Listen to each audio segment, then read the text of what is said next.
when hunter Bram Schaefer is attacked by a grizzly bear. He faces a life-or-death battle for survival. I thought to myself, oh, you're dead. Severely injured and alone, Bram has to fight to get off the mountain in a violent storm. I was starting to think probably wasn't going to make it. Help me, please! Just when it looks like he might be saved, a deadly new threat appears. You could very easily be dead by morning. Bram, stay awake now, come on!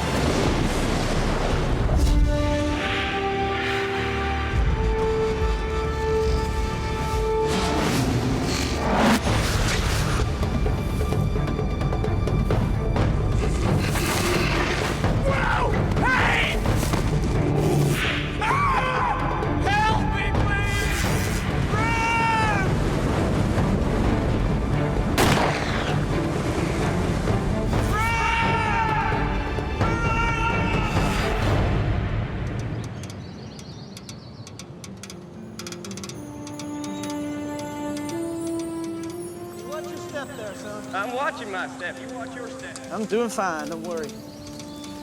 Woo! Bram Schaefer has just finished high school.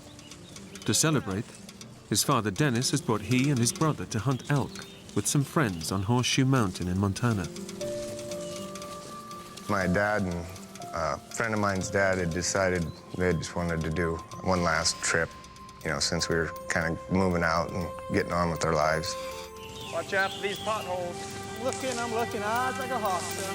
Eyes like a mole, Dad. Your kids are going from boyhood to manhood, and it's part of the transition. You learn from their fathers when their fathers are having fun. Keep up, Dad. Keeping up, son, don't you worry. But after a week of hunting, they still haven't shot anything. Sure your rifle's shooting straight? Yep. You ain't bagged one yet. Well, just a matter of time, son. The mountain rises to 10,000 feet out of the wilderness. There's no roads, it's just trails, and it's just pretty wild. September is hunting season, for people and for bears. We've seen lots of bears. It becomes a feeding ground for them once this rifle season starts. The bears are more dangerous towards fall because they're getting ready for hibernation, so they're scavenging for whatever they can find to fatten up for winter.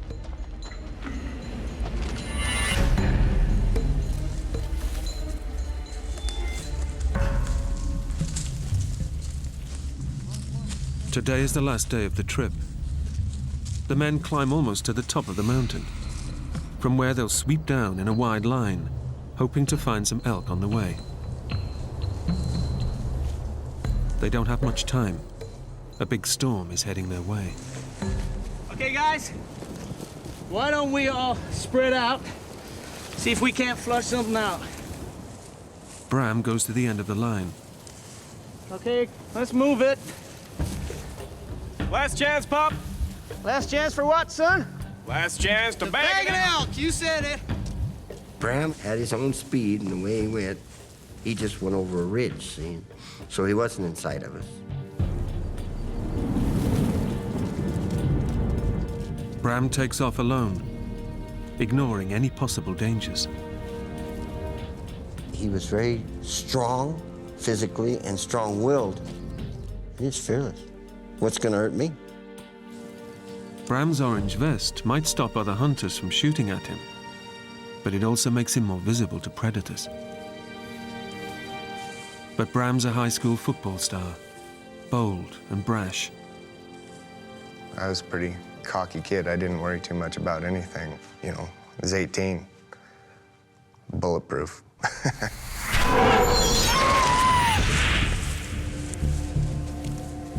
I walked for quite a ways and wasn't seeing much. You know, there's some elk sign on the ground and stuff, but nothing really to suggest anything was around.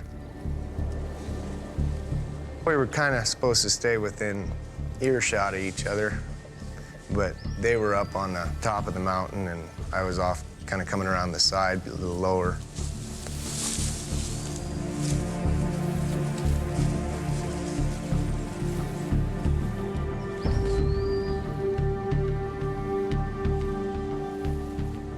Now a few hundred yards away from his dad and the other hunters, Bram is suddenly aware that the forest is too quiet.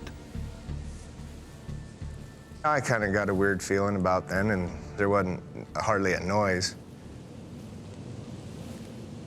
You know, there weren't no birds chirping or ground squirrels running around or anything. And there must be something around here keeping the birds quiet, you know, a predator of some sort around. Kind of made the hair on the back of my neck stand up.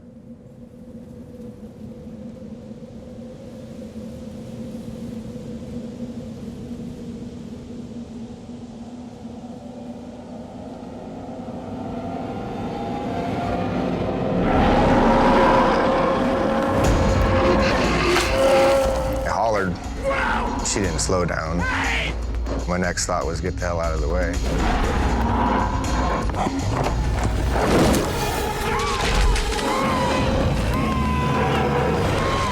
I was just freaking out.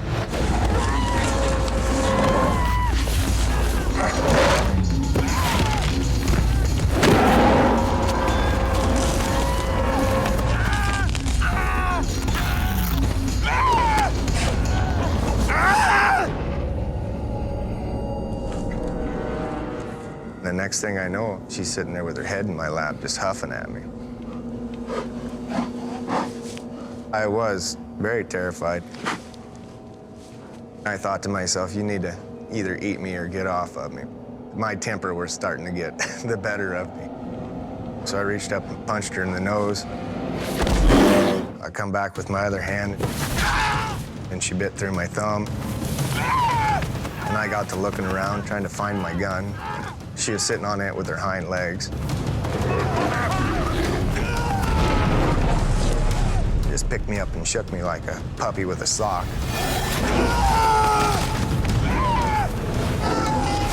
It felt like vice on your leg. And then I thought to myself, oh, you're dead right there.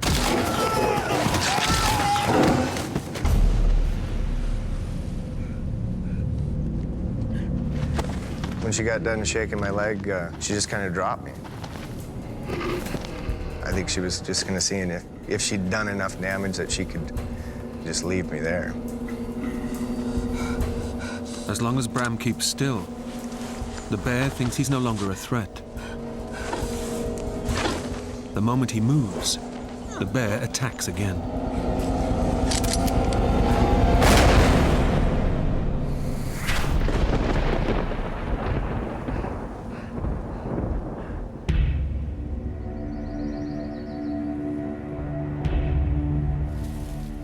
Unaware of Bram's terrible ordeal, two hunters further down the mountain, Bruce Pisecki and his son Bryce, are also looking for elk.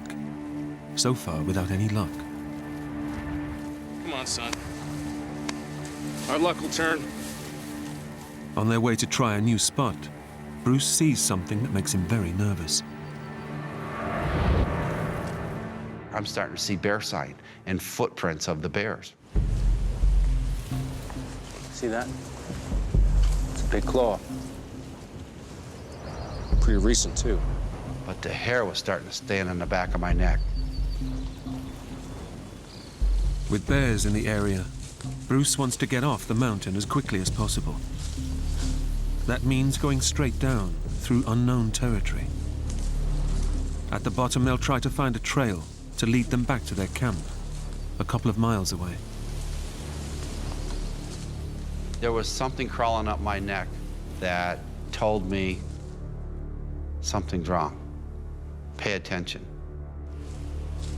And part of it I told myself was, you just don't know where you're going. You're worried about getting lost. I'm getting very concerned because now I'm walking in an area that I can surprise a bear at a moment's notice. So I'm trying to make noise. I was saying things like, okay, bear, here I come, you know, get aside, here I'm coming through. Okay, bear! Here we come! Coming through!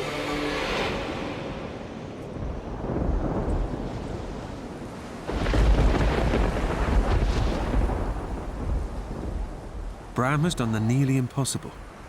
He's killed a grizzly with a single shot.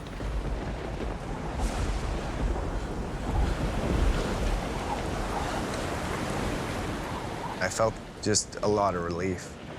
I was pretty happy for, a few seconds anyway.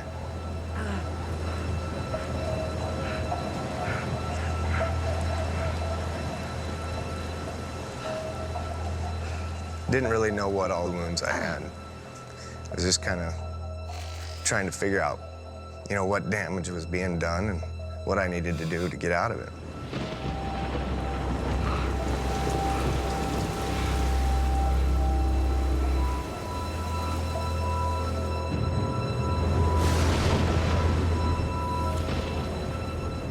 A mile and a half away, at the bottom of the mountain, Bram's father and brother arrive back at camp.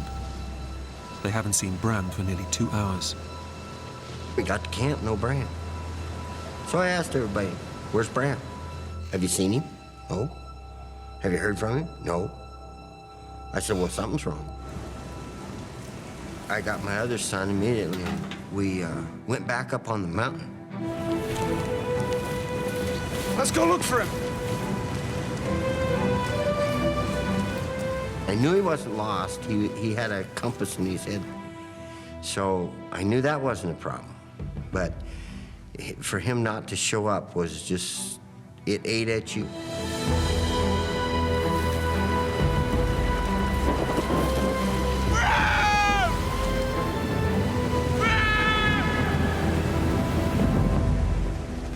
Back up the mountain, Bram is taking stock of his wounds.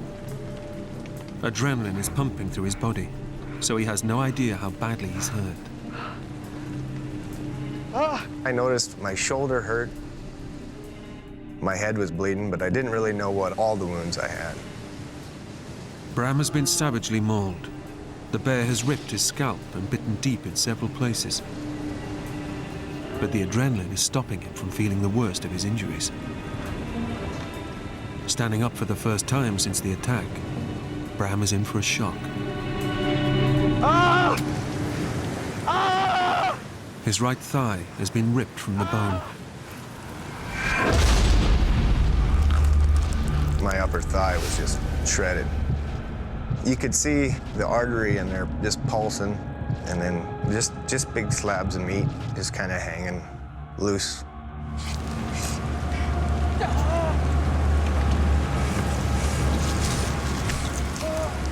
I pulled the meat back up and kind of laid it back in the hole.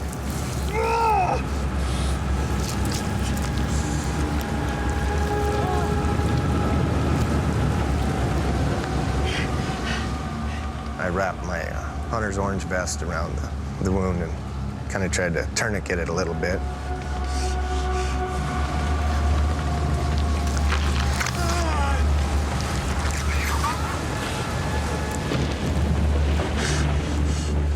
It hurt pretty bad when I pulled it down tight.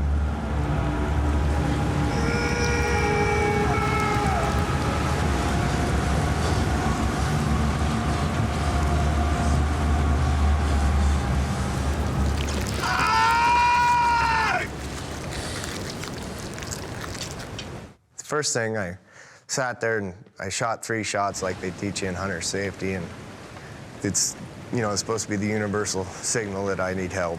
Somebody's supposed to come find you.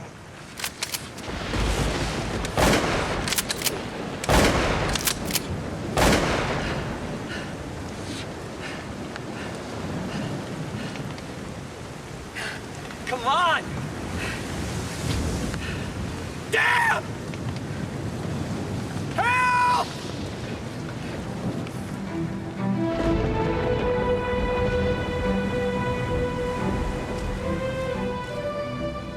Climbing the mountain through the storm, Bram's father, Dennis, cannot hear his son's gunshots.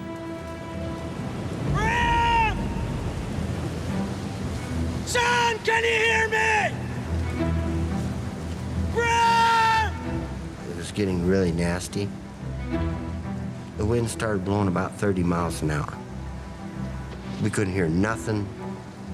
If he fell down, broke a leg, whatever, with the thunder and lightning, this was starting to become a life-threatening situation.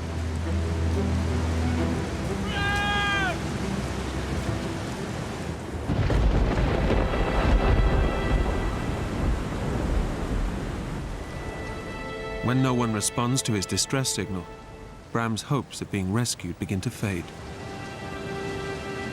And I sat there for maybe 10 minutes thinking, you're an idiot. Nobody's gonna come get you. You hear 3 shots all the time. You never go look for anybody.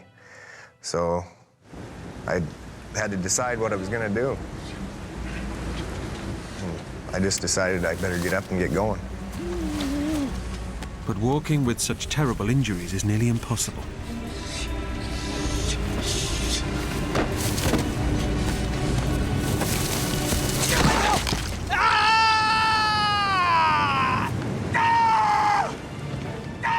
Bram must get off the mountain quickly. If he doesn't get help soon, his injuries will kill him.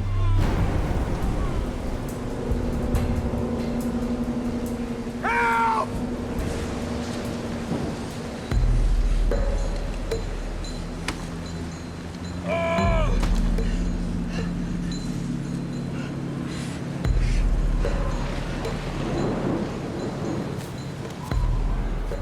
I was gonna try to head towards camp, but in order to get there, I would have had to go uphill. And I didn't have the strength in my leg to go uphill. I could just kind of peg leg along, and if I kept my knee straight, I could use it. So I just picked out a point out there where I knew I would come across a trail and started heading for that.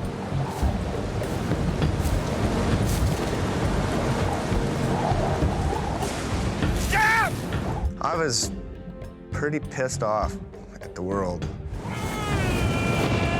I hollered and stayed mad as I could for quite a while.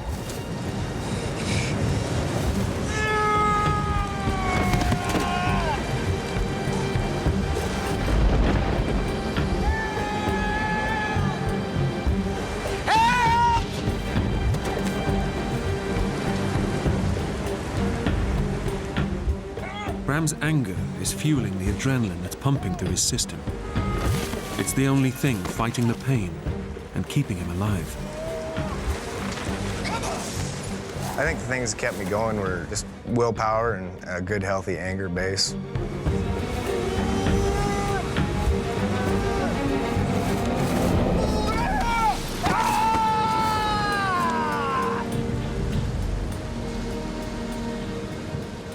It was hard. There was a couple of times I thought about, maybe just sitting down and quitting, but I'm about as stubborn as they get.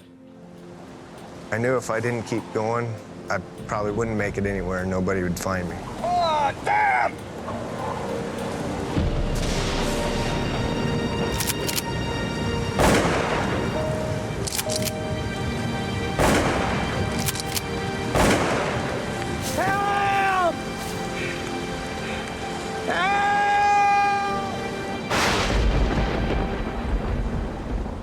As night falls, the storm gets worse. Further down the mountain, Bruce and Bryce Pisecki are still searching for the trail that will lead them back to camp. In the darkness, Bruce is now very nervous about getting lost in bear country. The uneasiness that I had, part of it was not finding the trail, because I didn't want to be lost. And the other part was worrying about the bear sign that I'd seen. It was just made. I know they're there somewhere. Dad, can't see. Let's use the flashlight. No! No! We get lost. We need them batteries full. All right? Okay, so stick close. So we can see each other.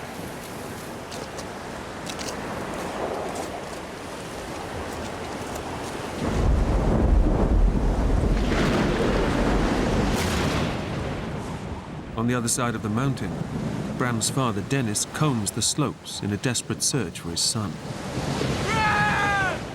And the weather finally went down to about 10 degrees. And he's out there. So I'm looking and we're shooting and hollering.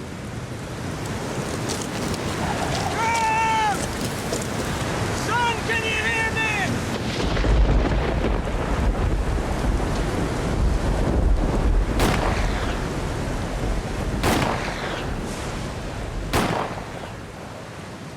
Dennis knows Bram might not hear the shots through the storm, but he also knows he's taught him vital skills to survive. He knew how to get under shelter without having fire. He also knew that if you are caught in cold weather, you walk. No matter if you walk a 100-foot circle, you walk until daylight. But Bram's leg is so badly mauled that walking down the steep mountain slope is impossible. With every fall, Bram risks tearing the exposed artery in his leg. If it bursts, he'll bleed to death in minutes. Alone and on the wrong side of the mountain, Bram begins to realize how slim his chances of survival are. I was starting to think probably wasn't going to make it.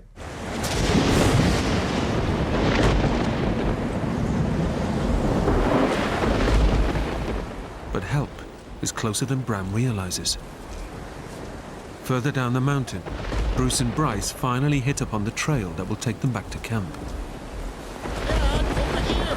Look! So I'm saying to myself, I hope this is Rock Creek Trail. I hope this is Rock Creek Trail. And by God, it was. Hey! That's our trail. Excellent. All right, look. We're both tired. Soak through. Let's take a short break. But Bruce's nerves are still on edge. I'm still got this uneasy feeling about this bear sign that I'm seeing. His fears are aggravated by the fact that he and his son are using old-fashioned muzzle-loading rifles. It's a fun weapon, and it is a primitive weapon. It's kind of like shooting with a bow and arrow. You only get one shot, basically. But if the powder gets wet, the gun is useless. And I thought, you know, we're all wet. These weapons are wet. We don't know if they shoot when they're wet. Let's see if this thing works.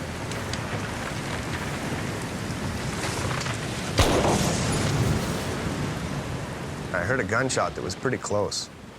I just about jumped through my skin, you know. I was pretty excited.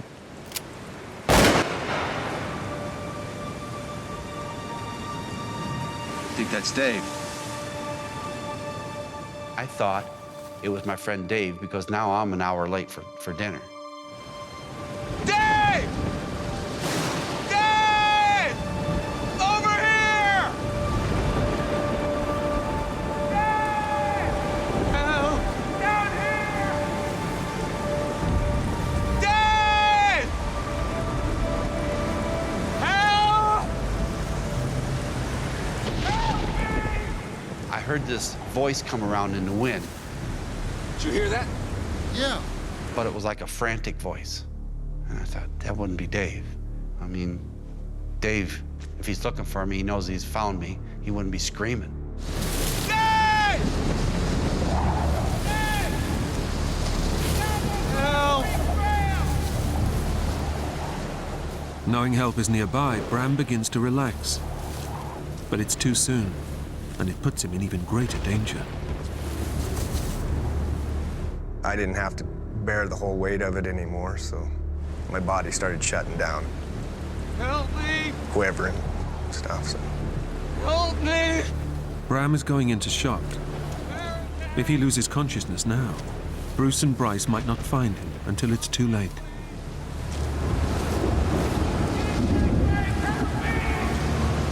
He was yelling back at me, but it was frantic. I couldn't hear what he was saying. All right, shine your flashlight up in those trees. Let Dave see where we're at. Dave! I didn't see no light from him, and I kept yelling. Dave! We're down here! Rock Creek Trail! At the trailhead! And this wind wouldn't let up. And then all of a sudden I heard, help me, help me. Help me!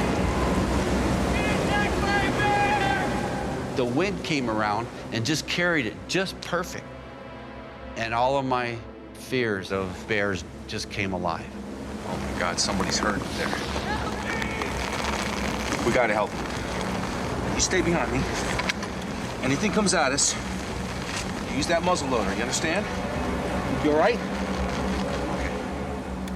Bruce and Bryce start climbing towards the voice in the darkness. But Bruce is hesitant, fearing he's leading his son into a potential bear attack. Where are you? Where are you at?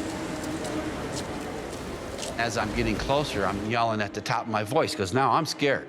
And I'm going, where you at? Who are you? I was getting excited because I knew there was a bear in the area. And this guy said he was attacked.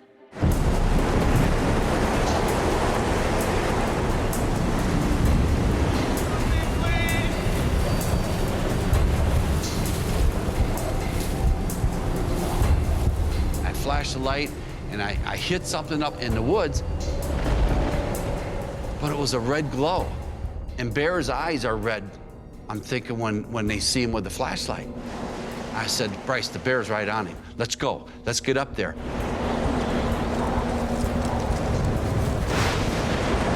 Help me, please. Oh, God. Help me, please. I'm at the height of my adrenaline. I have my pistol cocked, and I get down below where this guy is standing. He's just shaking like crazy, and steam is rolling off of him. Don't move. Stay where you are. I'm coming. Help me, please. Where's the bear? Bear's dead. My mind's really racing. I don't know what to do with hurt people. You can just kind of see the color leaving his face. But, you know, he never really acted panicky or anything around me. Even though he looked hideous to me, in my mind I'm thinking, reassure him that he's gonna be okay. What's your name, son? Bram. Okay, Bram. Now we're gonna get you off this mountain, okay? Get you back down to camp, all right? God, I kept saying, Bruce, don't freak out. You gotta help this guy. There's nobody else around. Nobody's gonna help him but you. All right. Here. My concern was to get him to safety. Hold this too. Here. Okay, you ready? All right, here we go. Bryce was only about 19 years old. Oh, have you got him, Dad? I was in pretty good shape. I was a painting guy. I was up and down ladders all the time, carrying stuff that requires a lot of strength. I said, I can do this. Come on, Bruce, you can do this.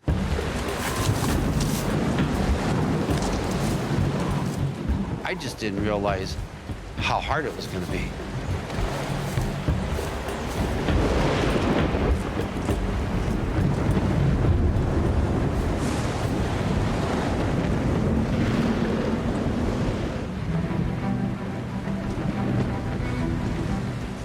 A mile away, on the other side of the mountain, Bram's father is still searching for his son. With each passing minute, his anxiety grows. My fears was he slipped, broke a leg, broke an arm, busted a shoulder. You know, anything could have happened. Your imagination runs pretty wild when you're afraid.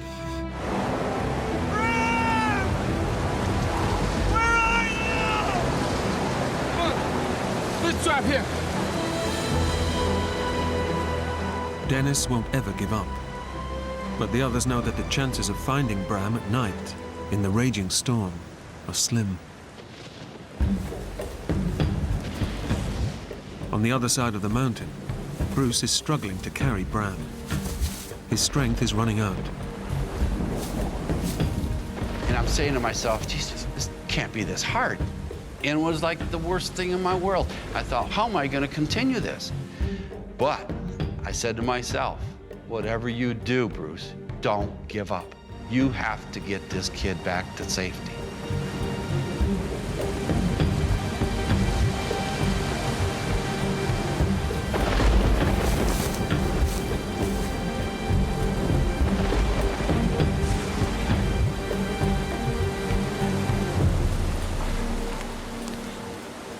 Bruce senses that Bram's shivering is getting worse.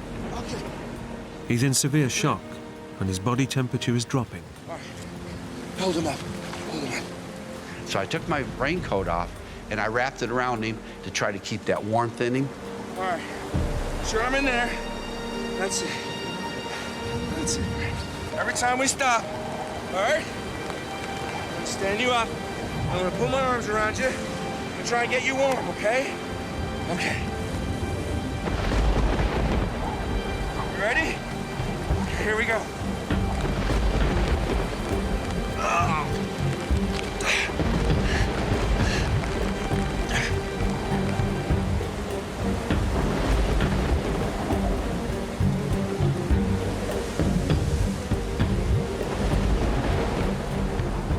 But the relentless storm and the slippery ground are taking their toll on Bruce.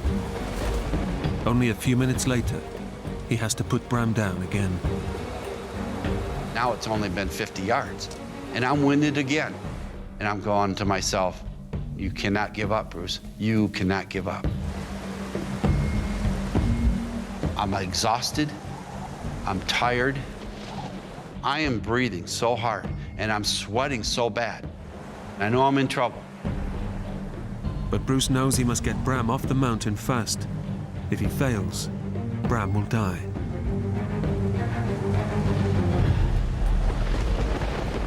I said, God, I need some help. And then I fired off my 3 last rounds of my pistol to try to get more help. I heard a gunshot, and I thought to myself, what a fool. Who would shoot an elk at this time? By chance, Andy Wolf has also been hunting on Horseshoe Mountain.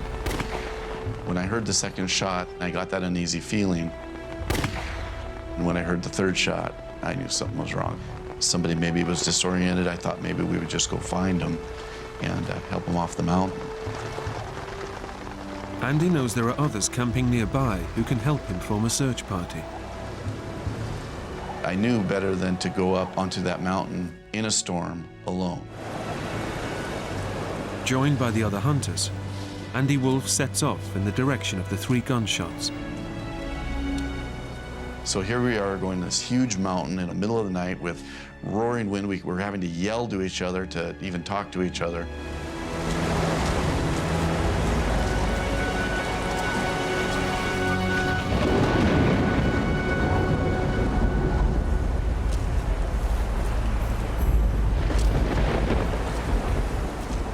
Unaware that anyone has heard his distress signal, Bruce struggles down the mountain.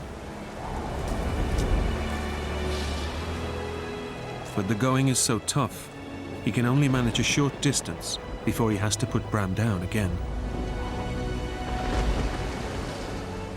I said, God, I'm asking for help. I need the strength that this guy has. I need the strength that I had when I was his age. Give me that strength back just to get him to safety. He goes over my shoulder again, and I'll be damned, I started walking. And I didn't feel the pain anymore. And I felt stronger. And I walked, and I walked, and I said to myself, thank you, thank you, thank you.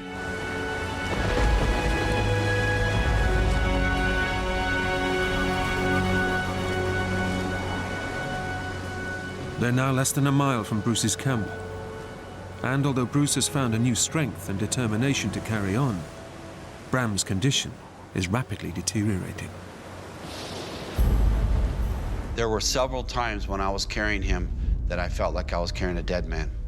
And so much so that I stopped to throw him back up on his feet to get him coherent.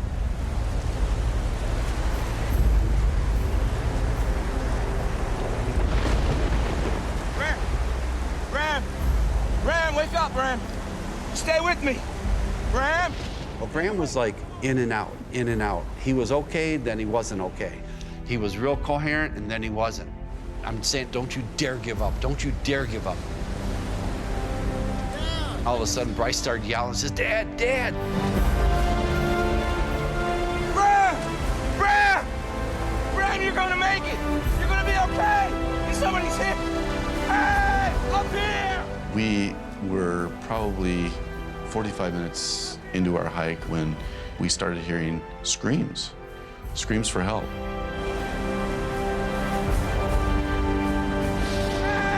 Hey, up here! Up here, help us! What happened? I'll never forget the sight that I saw. It just was very surreal. Like, holy moly, you know, this is serious. It's chewed up really bad. I don't know if he's gonna make it. I need some help. It's okay, I'm a doctor. You're a doctor? By an extraordinary stroke of luck, Andy Wolf is a doctor with specialist training in shock trauma. What's your name? It doesn't take him long to see how serious Bram's condition is. He was going into shock. Shock kills people. Bram, come on now, stay awake, son. The doctor's gonna look at your leg now. Just take a second, and we'll get you back home. Stay awake now. When I examined this thigh area, I reached my hand up in there, and my heart just dropped.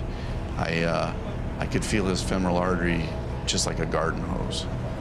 And right then and there, I thought, this kid's can either lose his leg or his life. We're gonna be lucky if we save his life. You still with me? Talk to me, Bram. You're gonna be okay, son. You're gonna be okay. Andy was, you know, checking my leg out. And he looks up at me and says, "Oh, you'll be all right." I said, "Yeah, that's what they say in the movies, just where the guy tips over." Let's go. Bram, come on now. That's it. Almost home. If we don't lose this kid from loss of blood, we could lose him from shock. Come on, give me your hand. If that artery goes and I don't get it stopped, we're gonna lose him from that artery bursting. We needed to get him off that mountain to save his life.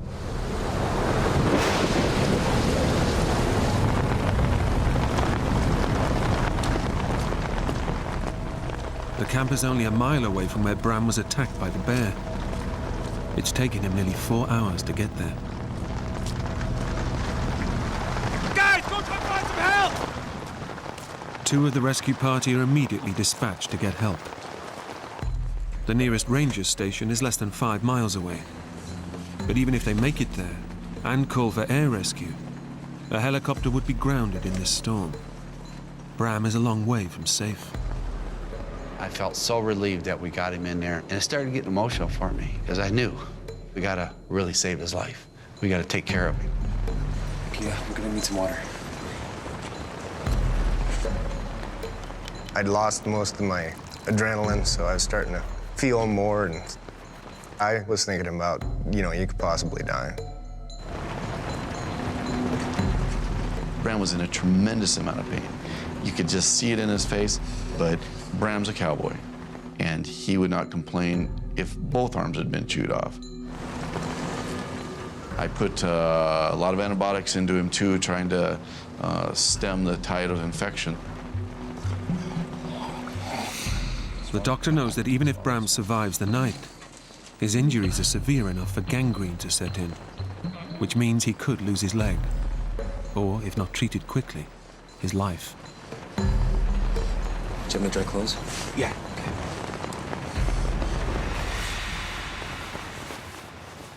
Unaware of the severity of his condition, Bram's thoughts turn to his family. I was pretty concerned about my dad and my brothers. They had no idea where I was or if I was alive. I was sure they'd try to look for me and, you know, possibly get hurt themselves. Once we got him stabilized, I thought I could take a moment to myself. I wept. For Bram's sake, I wept because his father is without him. He's got to be going crazy. I would be if that happened to me.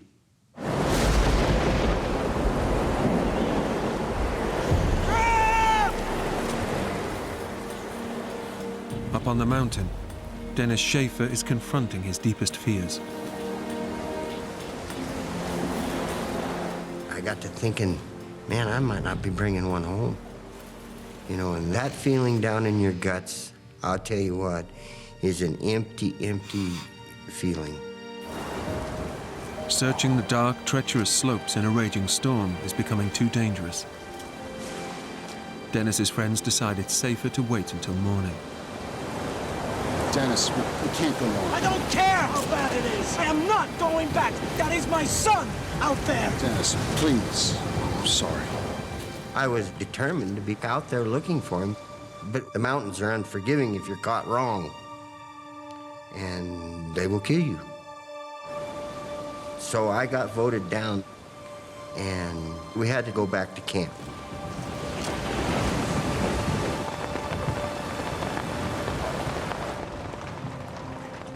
Andy has managed to keep Bram alive so far. But now, the doctor spots a new danger threatening to kill him. Gas gangrene. Gas gangrene is a deadly poison produced by bacteria trapped in infected tissue. It destroys flesh, blood cells, and blood vessels. Gas gangrene can travel 6 inches in an hour. If Bram's femoral artery was being attacked by bacteria, it would burst. Bram was in serious trouble at this point. He could very easily be dead by morning. How you feeling, Bram?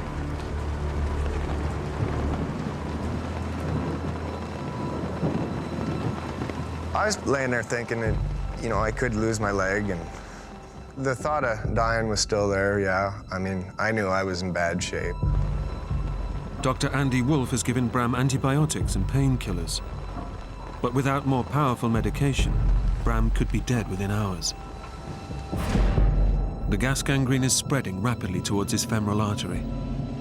If it attacks it, it will burst. It was very serious. It was just as serious as a bear attacking him. 2 miles away, Bram's father has no idea what's happened to his son. He spends an agonizing night waiting for the storm to abate. They wouldn't let me leave camp, and that was probably the biggest torture I went through, was being in that camp, not doing anything. It could drive you nuts as a parent. One of your kids is missing. You know that the elements are horrid. It's unforgiving. I was awake all night, pacing, crying. Your heart just like it was going to explode, you know, because for the lack of ability to be able to go do anything and the unknowing, you know, you just sit down and weep sometimes.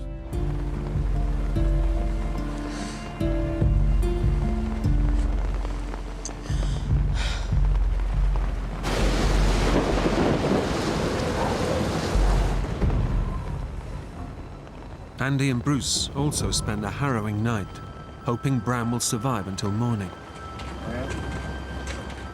Bruce tries to keep Bram from falling asleep. Wake up. How you doing? Andy said we need to keep him active and keep him going so he doesn't slip into like a coma or something like that. Talk to me, Bram. Come on. How you feeling? I didn't know how long Bram could last, but I knew that at the level of care that he was at, that he would not last. Andy knows that the rapidly advancing gangrene will kill Bram if he doesn't get to a hospital fast. Stay awake, son. I felt very impotent. It was just every moment wish that the sunlight would come. We'd hear a helicopter.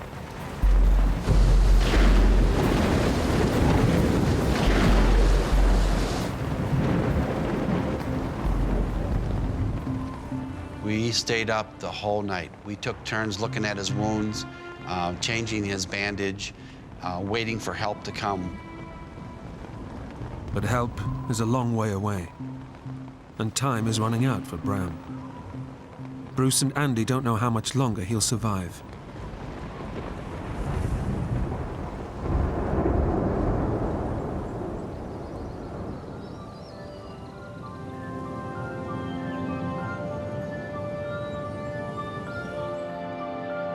Stay awake, Bram. Just at daybreak, we heard the chopping noise of the helicopter coming. You hear that, Bram? You hear that? I was pretty excited when I heard that helicopter coming in. I've never been so happy in my life as to hear rotor blades. on its way. I was just relieved. You know, I was happy because I thought, wow, he's going to be okay. Okay. 1, 2, 3. Oh! That's it, Bram. That's it. Watch his head. Yeah. With Bram on his way to hospital, Bruce sends one of his party to find Bram's father. Bram! Dennis has been searching since first light. Our plan was to go exactly where we had all left off the day before, and work our way down the mountain. If we found him, we were to shoot 3 shots and then shoot the 4th round. So then you would know that somebody had found him alive.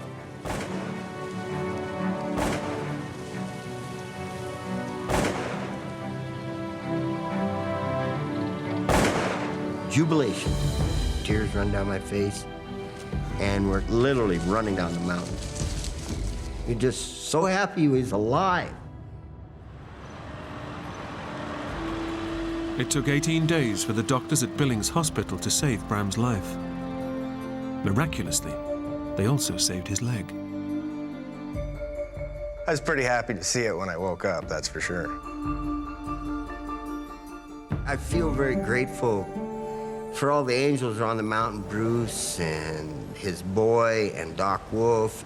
Those people really done us a great, great favor by taking care of our son. I'm not a hero. I just did what I had to do. I just know that I did the right thing.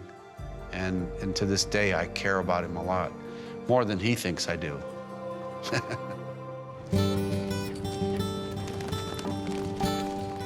When I left the hospital, they told me I probably would never be able to ride a horse or do this or do that. Riding horses is a pretty big part of my life, so I think it was less than 2 months before I got on a horse, and I've been able to do just about anything I want to do. Despite his ordeal, Bram suffered no lasting injuries. Today, he's also a father and looks forward to the day he'll take his own son hunting on the mountain.